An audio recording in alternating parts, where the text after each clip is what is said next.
కాగిత రహిత సమావేశాలకు ఏపీ కేబినెట్ సన్నద్దమవుతోంది. టెక్నాలజీని అందిపుచ్చుకోవడంపై సీఎం చంద్రబాబు ఎంత ఆసక్తి చూపుతారో అందరికీ తెలిసిందే. ఈ క్రమంలో మంత్రులందరికీ ఐప్యాడ్లు ఇవ్వాలని సీఎం చంద్రబాబు నిర్ణయించారు. గతంలో చంద్రబాబు కాగిత రహిత ఈ కేబినెట్ సమావేశాలు నిర్వహించారు. ఇప్పుడు ఆ విధానాన్ని పునరుద్దరించాలని చంద్రబాబు భావిస్తున్నారు. ఇటీవల జరిగిన కేబినెట్ సమావేశంలో ముఖ్యమంత్రి చంద్రబాబు మాట్లాడుతూ ఇకపై జరిగే కేబినెట్ సమావేశాలన్నీ కాగిత రహిత విధానంలో జరుగుతాయని మంత్రులకు తెలిపారు. చంద్రబాబు తొలుత 2014లో ఈ కేబినెట్ సమావేశాలకు శ్రీకారం చుట్టారు. ఆ తర్వాత అధికారంలోకి వచ్చిన వైసీపీ ప్రభుత్వం ఈ విధానాన్ని పక్కన పెట్టింది. కాగా కేబినెట్ సమావేశం అంటే చాలు ఆయా అంశాల ఆధారంగా అధికారులు కనీసం 40 సెట్ల పత్రాలను ముద్రించాల్సిన పరిస్థితి ఏర్పడుతోంది. ఇప్పుడు కాగిత రహిత ఈ కేబినెట్ సమావేశంలో ఆ పరిస్థితి కనిపించదు. ఎంచక్కా మంత్రుల ఐప్యాడ్లకే సమావేశం అజెండా వివరాలన్నీ అప్లోడ్ చేస్తారు. ఈ విధమైన హైటెక్ కేబినెట్ సమావేశాలతో పెద్ద మొత్తంలో ప్రింటింగ్ ఖర్చులు తగ్గుతాయని ప్రభుత్వం భావిస్తోంది. ముఖ్యంగా కేబినెట్ నోట్స్ బయటికి లీక్ కాకుండా ఈ కేబినెట్ విధానం ఉపకరించనుంది.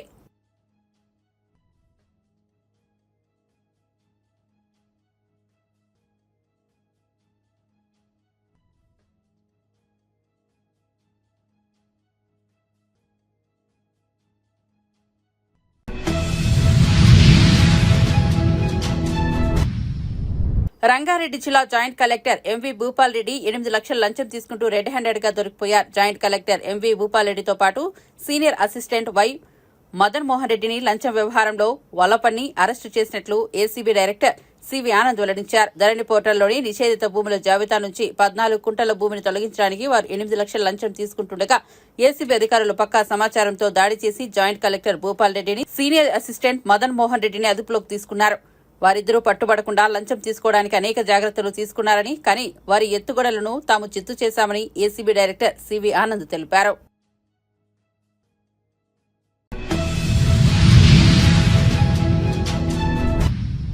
రుణమాఫీ రైతు బంధుపై కాంగ్రెస్ నేతలు చర్చకు సిద్దమా అని బీజేపీ నేత మల్కాజ్గిరి ఎంపీ ఈటెల రాజేందర్ ప్రశ్నించారు. రైతులకు ఇచ్చిన హామీలు అమలయ్యేంత వరకు వారి తరపున బీజేపీ పోరాటం చేస్తుందన్నారు. ఎన్నికలకు ముందు ఇచ్చిన ఎన్నో హామీలతో పాటు రైతులకు ఇచ్చిన హామీల విషయంలోనూ ప్రభుత్వం విఫలమైందన్నారు. తెలంగాణలో 30 లక్షల మందికి రైతు రుణమాఫీ జరగలేదన్నారు. తాము అధికారంలోకి రాగానే రుణమాఫీ చేస్తామని, కాబట్టి ఇప్పుడే వెళ్లి రుణాలు తీసుకోవాలని ఎన్నికలకు ముందు రేవంత్ రెడ్డి ఎన్నికల ప్రచారంలో చెప్పారని గుర్తు చేశారు. అలాగే రైతులతో పాటు కౌలు రైతులకు కూడా రైతు బంధు ఇస్తామని కాంగ్రెస్ చెప్పిందని, కానీ ఇప్పటి వరకు దానిని ఇవ్వలేదని విమర్శించారు. కాంగ్రెస్ పార్టీ ఎన్నికల సమయంలో ఏ హామీని నెరవేర్చడం లేదన్నారు. పెద్ద ఎత్తున ప్రచారం చేసుకొని అదో పండుగలాగా ఎవరు చేయనట్టుగా ఈయన మాత్రమే చేస్తున్నట్టుగా రైతాంగం మొత్తం ఒకసారి ఆత్మహత్యలు ఆగినట్టుగా రైతాంగానికి మొత్తం ఏదో ఎలుగబెట్టినట్టుగా చెప్పుకొని దీన్ని నెల రోజులలో చేస్తా, ఫస్ట్ విడతగా 1,00,000 రూపాయల లోపు, రెండవ విడతగా 1,50,000 రూపాయల లోపు, మూడవ విడతగా 2 లక్షల రూపాయలు రుణమాఫీ చేస్తా అని చెప్పి రేపటికి 15వ తారీఖు డేట్ అయింది. ఈ మొట్టమొదటి 1,00,000 రూపాయల లోపు రుణమాఫీ 11,50,000 మందికి అందాదగా 11,50,000 మందికి రుణమాఫీ చేసింది. వీళ్ళు ఇచ్చింది 6,095 కోట్లు. జనరల్గా తెలంగాణలో చిన్న కమతాలు ఉంటాయి, 1 ఎకరం 2 ఎకరాలు 3 ఎకరాల ఫార్మర్లు ఎక్కువ ఉంటారు.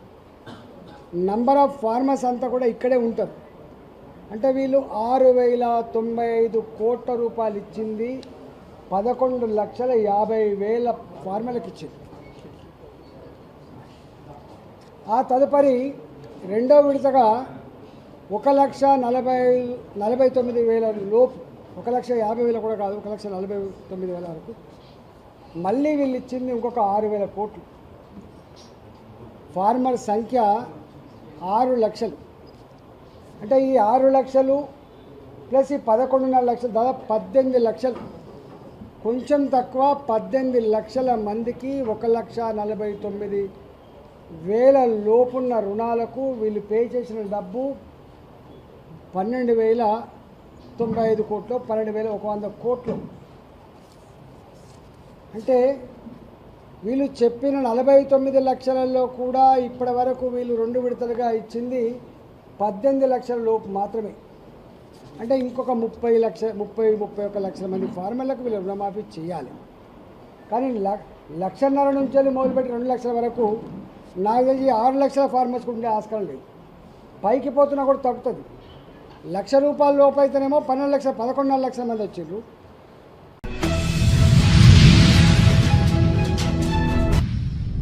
కమిషన్ల కోసం ప్రాజెక్టులకు పేర్లు మార్చి రీడిజైన్ చేశారని అన్నారు మంత్రి ఉత్తమ్ కుమార్ రెడ్డి. కాంగ్రెస్ చేపట్టిన రాజీవ్, ఇందిరా ఎత్తిపోతలకు సుంకిసిలుగా పేరు మార్చి రీడిజైన్ చేశారని చెప్పారు. రాజీవ్, ఇందిరా ప్రాజెక్టులతో 2,000 కోట్లతో 6 లక్షల ఎకరాలకు నీళ్లు వచ్చేవన్నారు. 19,000 కోట్లతో సీతారామ నిర్మించారని, కమిషన్ల కకృతితో సీతారామ ఎస్టిమేషన్ను పెంచారని ఆరోపించారు ఉత్తమ్. గౌరవ ముఖ్యమంత్రి గారి ద్వారా సీతారామ లిఫ్ట్ ఇరిగేషన్ ప్రాజెక్టు పంపుల స్విచ్ ఆన్ కార్యక్రమం మేము ఏర్పాటు చేసుకుని ముందుకు పోతున్నాం. మరో విషయం నేను మీకు మనవి చేస్తున్నా, ఈ ప్రాజెక్ట్ విషయంలో కొంత బ్యాక్గ్రౌండ్, కొంత పూర్వ వివరాలు కూడా మీకు తెలియజేయాలనుకుంటున్నా. ఎందుకంటే టిఆర్ఎస్ పార్టీ పెద్దలు వాళ్ళ హ్యాండ్లో ఇరిగేషన్ శాఖ అని, ఇరిగేషన్ ప్రాజెక్ట్ ని నాశనం చేయడమే కాకుండా మేము దాన్ని సరి చేయడానికి ప్రయత్నం చేస్తుంటే ప్రజల్లో ఒక గోబెల్స్ ప్రచారం తీసుకుపోయే నిరంతర ప్రయత్నం. నేను మళ్ళీ చెప్తున్నాను, సీతారామ లిఫ్ట్ ఇరిగేషన్ ప్రాజెక్టు 15వ తారీఖున స్వాతంత్ర దిన సందర్భంగా ముఖ్యమంత్రి రేవంత్ రెడ్డి గారి ద్వారా అక్కడ 3 పంపులు కూడా ఆన్ చేయబోతున్నాము. మేము ఈ ప్రాజెక్ట్ ని 15th ఆగస్ట్ 2026 కి పూర్తి స్థాయిలో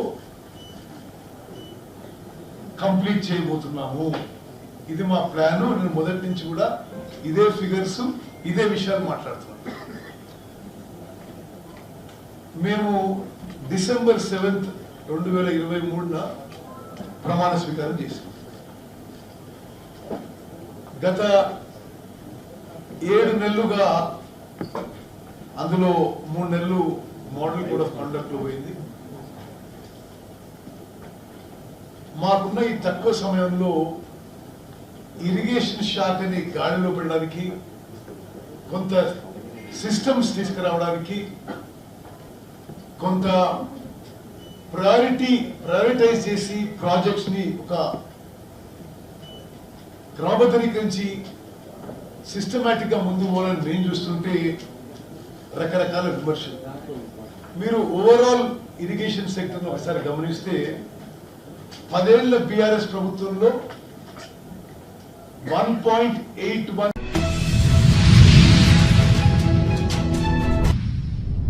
బీజేపీ ఎమ్మెల్యేల బృందం కూలిన పంప్ హౌస్ రిటైనింగ్ వాళ్లను పరిశీలించింది. కూలిపోవడానికి గల కారణాలను అధికారులను అడిగి తెలుసుకుంది. సుంకిసాల ఘటన జరిగి 12 రోజులు అవుతున్నా ప్రభుత్వం ఎందుకు గోప్యంగా ఉంచిందని బీజేపీ శాసనసభాపక్ష నేత ఏలేటి మహేశ్వర్ రెడ్డి ప్రశ్నించారు. గుత్తేదారుని కాపాడుకోవడం కోసమేనా అని ప్రశ్నించారు. అధికారుల అనుమతి లేకుండా గుత్తేదారు టన్నెల్ ఓపెన్ చేశారని, దీనికి ఎవరు బాధ్యత వహిస్తారన్నారు. అతి చిన్న నష్టం జరిగిందని మంత్రులు చెబుతున్నారని, ఎలాంటి నివేదిక రాకుండానే అతి చిన్న నష్టం వాటిల్లిందని ఎలా చెప్పగలరన్నారు. షిఫ్ట్ బంద్ కావడం వల్ల వందలాది ప్రాణాలు కాపాడుకోగలమన్నారు. లేకపోతే వందలాది మంది ప్రాణాలు కోల్పోయేవారని వాపోయారు. మెగా కంపెనీ నాసిరకం పనులు చేస్తుందని ముఖ్యమంత్రి కాకముందు రేవంత్ రెడ్డి అనేకసార్లు ఆరోపించి ఇప్పుడు మెగా కంపెనీకి ప్రాజెక్టులు కట్టబెడుతున్నారని విమర్శించారు. సంఘటన ఈ రోజుకి 12 రోజులు అవుతున్నది. సోషల్ మీడియాలో వచ్చే వరకు 8 రోజుల పాటు ఎందుకు గోప్యంగా ఉంచారని చెప్పేసి ప్రభుత్వాన్ని అడుగుతున్నాం. కేవలం కాంట్రాక్టర్ మెగా కృష్ణారెడ్డిని కాపాడుకోవడం కోసమా, ఆయన తప్పిదాలను వెనుక వేసుకురావడం కోసమా, ఇది తెలుసుకోవాల్సినటువంటి అవసరం ఉన్నది. సుగ్గిసాల సంఘటన గతంలో 2009లో అంతకుముందు కోట్ల విజయభాస్కర్ రెడ్డి గారు 300 కోట్లతో నిర్మాణం చేయాల్సినటువంటి ఈ సుంకిసాల మరి 2021లో దాన్ని 1500 కోట్ల రూపాయలతోటి దానికి అనుగుణంగా మళ్ళీ వ్యయం మార్చి 2215 కోట్ల రూపాయలకు అంచనాలు పెంచుకొని మరి టెండర్ ద్వారా సంపాదించాలని చెప్తున్నటువంటి మెగా కృష్ణారెడ్డి గారు ఈరోజు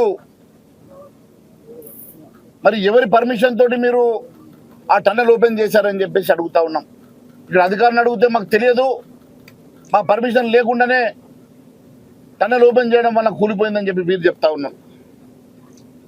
నేను ఒకటే అడుగుతా ఉన్నాను, ఈపీసీ సిస్టంలో మీరు ఇష్టానుసారంగా ఓపెన్ చేసుకోవచ్చు, కానీ మరి టెండర్ సిస్టంలో అధికారుల పర్మిషన్ లేకుండా ఎట్టి పరిస్థితుల్లో కూడా మీరు ఓపెన్ చేసే అధికారం మీకు లేనప్పటికీ, పూర్తిగా మీ తప్పిదమైనప్పటికీ మీరు ఎందుకోసం ఈ టనెల్ ఓపెన్ చేశారు, దీనికి బాధ్యత ఎవరు వహిస్తారని చెప్పేసి నేను ప్రశ్నిస్తున్నా.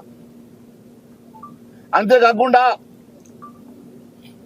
Water board, Hyderabad metropolitan water works sewerage company board వాళ్ళు ప్రాథమికంగా ఇది మెగా కంపెనీ తప్పిదమని చెప్పేసి వారు చెప్పడం జరిగింది.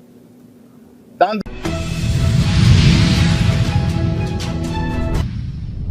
గత వైసీపీ 5 ఏళ్ల పాలనలో రౌడీజం చేసిన మాజీ మంత్రి జోగి రమేష్ ఇవాళ నీతులు చెబుతున్నారని రెవెన్యూ శాఖ మంత్రి అనగాని సత్యప్రసాద్ అన్నారు. వైఎస్ జగన్ ప్రభుత్వంలో అడ్డగోలుగా తప్పుడు పనులు చేసి ఇప్పుడు అడ్డంగా దొరికిపోయాక కుల ప్రస్తావన తెస్తున్నారంటూ అనగాని ఆగ్రహం వ్యక్తం చేశారు.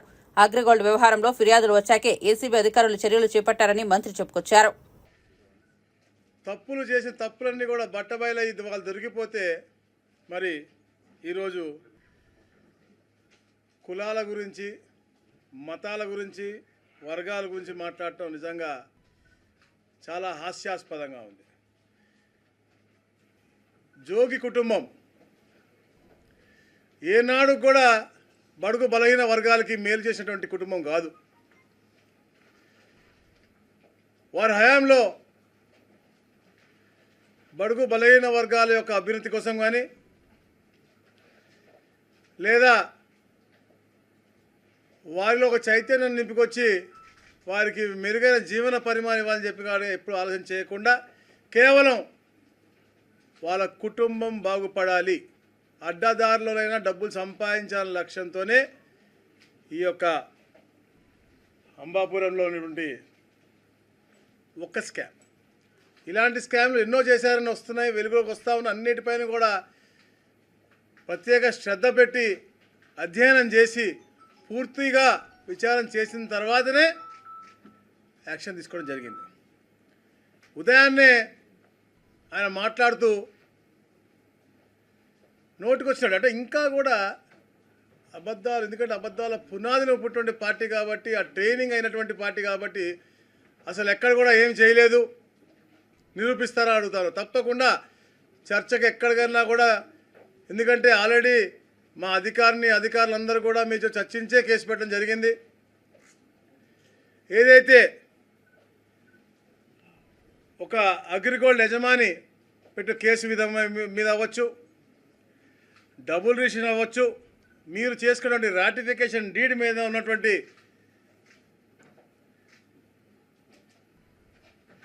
కార్యక్రమం వచ్చి ఇవన్నీ కూడా క్రిస్టల్ క్లియర్గా నిరూపింపబడ్డాయి. కాబట్టే ఈ రోజున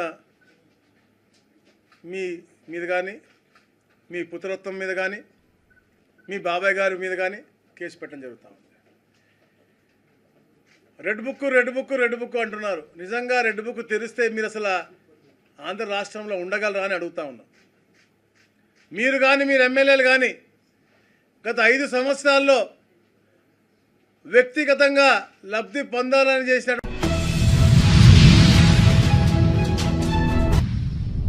అంబాపురం అగ్రిగోల్డ్ వ్యవహారంలో ఏసీబీ అధికారులు మాజీ మంత్రి జోగి రమేష్ తనయుడు జోగి రాజీవ్ను అరెస్ట్ చేసిన సంగతి తెలిసిందే. ఈ కేసుకు సంబంధించి ఏసీబీ అదనపు ఎస్పీ సౌమ్యలత మీడియా సమావేశం నిర్వహించారు. ఈ సందర్భంగా ఆమె మాట్లాడుతూ అగ్రిగోల్డ్ భూముల వ్యవహారంలో జోగి రమేష్ పాత్ర ఉన్నట్టు నిర్ధారణ అయితే ఆయనపైన కేసు నమోదు చేస్తామని స్పష్టం చేశారు.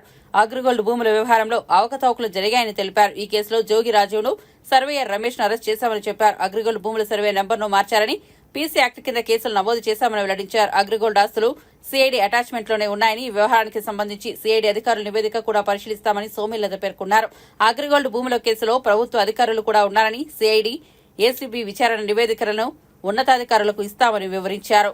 వాళ్ళని దగ్గర నుంచి అటాచ్మెంట్ ఆర్డర్స్ అవి తెప్పించుకొని వాళ్ళు కూడా ఎఫ్ఐఆర్ అది తెప్పించుకొని అసలు వాళ్ళ కంటెంట్స్ ఏంటి, కేసులో కంటెంట్స్ ఏంటి అది తెప్పించుకొని ఫర్దర్గా ఇందులో వాళ్ళు ఎలా ప్రొసీడ్ అవుతారు వాళ్ళని అడుగుతాం.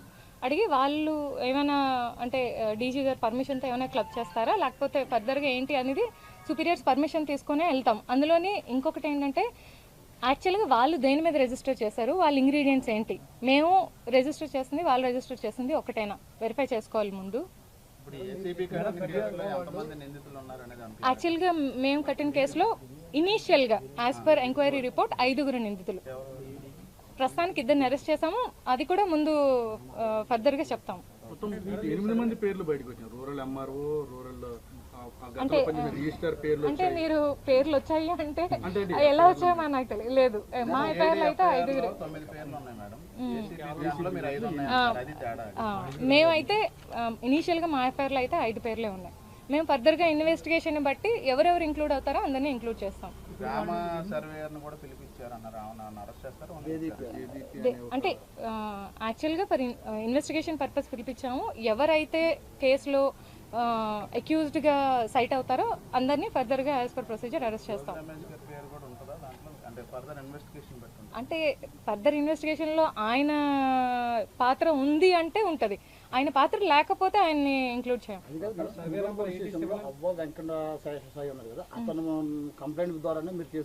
అవును, యాక్చువల్గా ఇందులో అబ్బా వెంకటశేష నారాయణ గారు 2 టౌన్ పోలీస్ స్టేషన్లో కంప్లైంట్ ఇచ్చారు. ఇచ్చిన దాని మీద ఆయన వాళ్ళు ఇనీషియల్గా ఒక అంటే ఎంఆర్ఓ గారికి వాళ్ళు ఇందులో ఏంటి జరిగింది, అసలు సర్వే ఎలా రెక్టిఫికేషన్ జరిగింది అని వాళ్ళు అడిగారు. దాని మీద ఎంఆర్ఓ గారు ఒక రిపోర్ట్ ఇచ్చారు. ఆ రిపోర్ట్ని మాకు ఇందులో ఎంఆర్ఓ గారు ఇచ్చిన రిపోర్ట్లో వీళ్ళందరూ ఇన్వాల్వ్మెంట్ ఉంది, వీళ్ళందరూ పబ్లిక్ సర్వెంట్స్ కాబట్టి ఏసీబీ డీల్ చేస్తే ఎంక్వైరీ చేసి డీల్ చేస్తే ఫర్దర్గా ఉంటుంది. సబ్మిట్ చేస్తారు. బీఆర్ఎస్ హయాంలో సీతారామ కాలువలకు భూసేకరణ కూడా చేయలేదన్నారు ఉత్తమ్. సీడబ్ల్యూసీ పర్మిషన్ తామే తెచ్చామని కేటీఆర్ చెబుతున్నాడు. కానీ ఈ రోజు వరకు సీడబ్ల్యూసీ పర్మిషన్ పూర్తి స్థాయిలో రాలేదన్నారు. బీఆర్ఎస్వి అన్ని అబద్దపు ప్రచారాలేనని విమర్శించారు. కాంగ్రెస్ ప్రభుత్వం వచ్చాక సీతారామ ప్రాజెక్టు పనులను వేగవంతం చేశామన్నారు. సీతారామ మోటార్లు బిగించింది తావేనని చెప్పారు. హైదరాబాద్ రీజనల్ రింగ్ రోడ్ ప్రాజెక్టుకు అవసరమైన భూసేకరణ కార్యక్రమానికి అత్యధిక ప్రాధాన్యతనిచ్చి సెప్టెంబర్ 2వ వారంలోగా ఈ ప్రాజెక్టుకు సంబంధించి భూసేకరణ పూర్తి చేయాలని సంబంధిత జిల్లా కలెక్టర్లను ప్రధాన కార్యదర్శి శాంతికుమార్ ఆదేశించారు. రీజనల్ రింగ్ రోడ్ వల్ల నిర్మాణ పనుల పురోగతిపై మంగళవారం సచివాలయంలో ఉన్నత స్థాయి సమీక్షా సమావేశాన్ని నిర్వహించారు.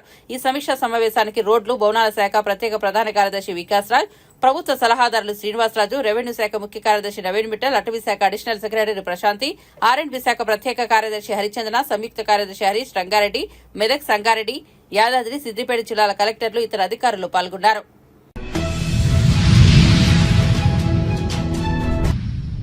ముఖ్యమంత్రి రేవంత్ రెడ్డి బృందం అమెరికా పర్యటనలపై బీఆర్ఎస్ దుష్ప్రచారం చేస్తోందని కాంగ్రెస్ నేతలు మండిపడ్డారు. అక్రమంగా సంపాదించిన సొమ్ముతో సోషల్ మీడియాలను పెంచి పోషిస్తున్నారని భువనగిరి ఎంపీ చామల కిరణ్ కుమార్ రెడ్డి ఆరోపించారు. ప్రజాస్వామ్యయుతంగా కొనసాగుతున్న కాంగ్రెస్ సర్కార్పై విమర్శలు చేయడం మాని సహకరించాలని పీసీసీ అధికార ప్రతినిధి జ్ఞానసుందర్ బీఆర్ఎస్ నేతలకు విజ్ఞప్తి చేశారు. రాష్ట్రం కోసం చిత్తశుద్దితో పనిచేస్తున్న సీఎంపై గులాబీ నేతలు సామాజిక మీడియా వేదికగా బురద చల్లే ప్రయత్నాలు చేస్తున్నారని వేములవాడ ఎమ్మెల్యే ప్రభుత్వ విప్ ఆది శ్రీనివాస్ ధ్వజమెత్తారు.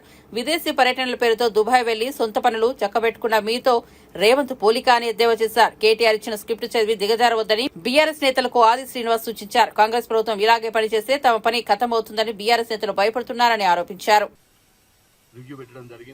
ముఖ్యమంత్రి రేవంత్ రెడ్డి గారి బృందం అమెరికా పర్యటన విజయవంతమైనట్టుగా మీ అందరు చూస్తున్నారు. ఎందుకంటే దగ్గర 31,500 కోట్ల పెట్టుబడులు, 30,750 ఉద్యోగాలు వచ్చే విధంగా ఈ యొక్క పర్యటన అనేది జరిగింది. సో అనేక కంపెనీలు పెట్టుబడులు పెట్టడానికి ముందుకు రావడం జరిగింది. ముఖ్యంగా కాగ్నిజెంట్, వాల్ష్ కర్రా, ఆర్సీఎం,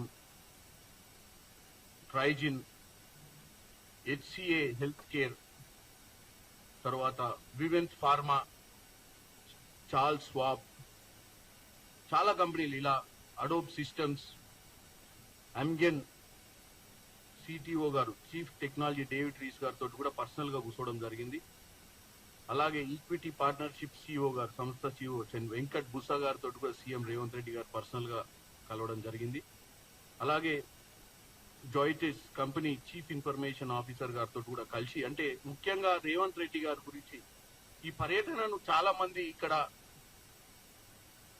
తప్పుగా వక్రీకరించి అక్కడ ఏం జరుగుతలేవు, సీరియస్నెస్ లేదు అనేది ఒకటి క్రియేట్ చేయడానికి ప్రయత్నం చేసింది. నేను ఒకటే చెప్పదలుచుకున్నా, రేవంత్ రెడ్డి గారు ముఖ్యమంత్రి అయ్యి తెలంగాణలో కాంగ్రెస్ ప్రభుత్వంలోకి వచ్చి 8 నెలలు.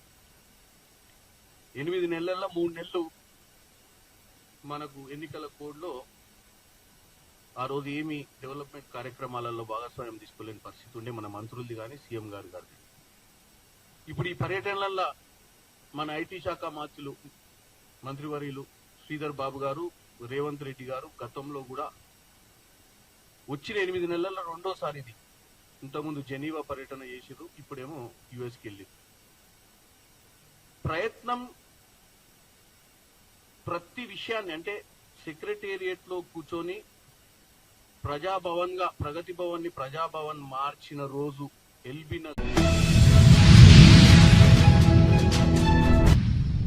తిరుమల శ్రీవారిని సినీ నటి జాన్వీ కపూర్ దర్శించుకున్నారు. మంగళవారం వీఐపీ ప్రారంభ విరామ దర్శన సమయంలో ఆమె స్వామివారి సేవలో పాల్గొన్నారు. టీటీడీ అధికారులు జాన్వీకి స్వాగతం పలికి దర్శన ఏర్పాట్లు చేశారు. దర్శనం అనంతరం జాన్వీకి రంగనాయకుల మండపంలో పండితులు ఆశీర్వచనం చేసి స్వామివారి తీర్థ ప్రసాదాలను అందజేశారు.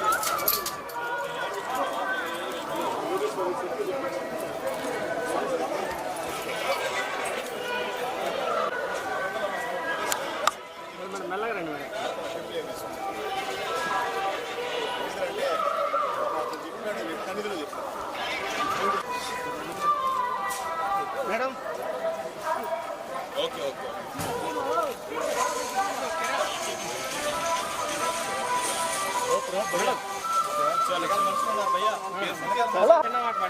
తెలుగులో చాలా రోజుల తర్వాత సినిమా తీస్తున్నాడు. ఒక మాట మేడం. అన్నా నువ్వు వారగరానా వారగరానా कुछ तो बात करो मैडम प्लीज. नहीं बात करेगा भैया गेट में निकल साइड आया तो हमें फोटो लेके चलता है.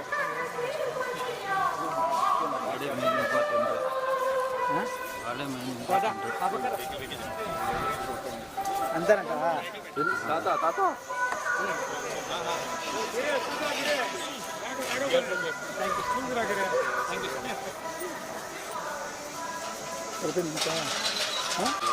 निकल व्हीकल अंदर.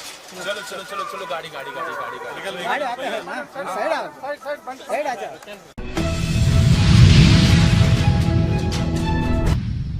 గుంటూరు జిల్లా నంబూరులోని వివిఐటి కళాశాలలో తంగలాన్ చిత్ర బృందం సందడి చేసింది. స్టార్ హీరో విక్రమ్ ప్రధాన పాత్రలో దర్శకుడు రంజిత్ రూపొందించిన తంగలాన్ ఈ నెల 15న ప్రపంచవ్యాప్తంగా విడుదల కానుంది. హీరోయిన్ మాలవిక మోహనన్, బ్రిటిష్ నటుడు డానియల్ తో కలిసి విక్రమ్ ప్రచార కార్యక్రమంలో పాల్గొన్నారు. విద్యార్థులతో కలిసి విక్రమ్ డాన్స్ చేస్తూ జోష్ నింపారు. ఈ సందర్భంగా విక్రమ్, మాలవిక, మోహనాన్ తో విద్యార్థులు సెల్ఫీలు దిగారు.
చాలు. Thank you. Vikram sir, full mass mass mass steps అమ్మా.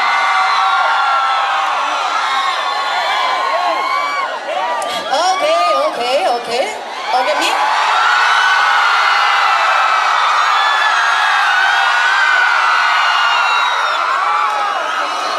ఇంత జరిగింది కానీ వీడియో బట్ నాన్ పెట్టలేదు. మళ్ళీ ఒక్కొక్కసారి కమాన్.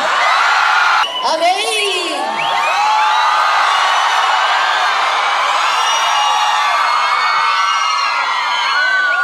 Thank you Gayatri for the wonderful sketch. What's the toughest part of your life? Coming here and trying to impress you all, trying to make you scream, trying to make you love us and accept us. Thank you very much. Toughest is every role. Every role is Janmam Kamala. My first time here, and what energy, man! So much energy and so much love for us and for the one and only Jian Vikram.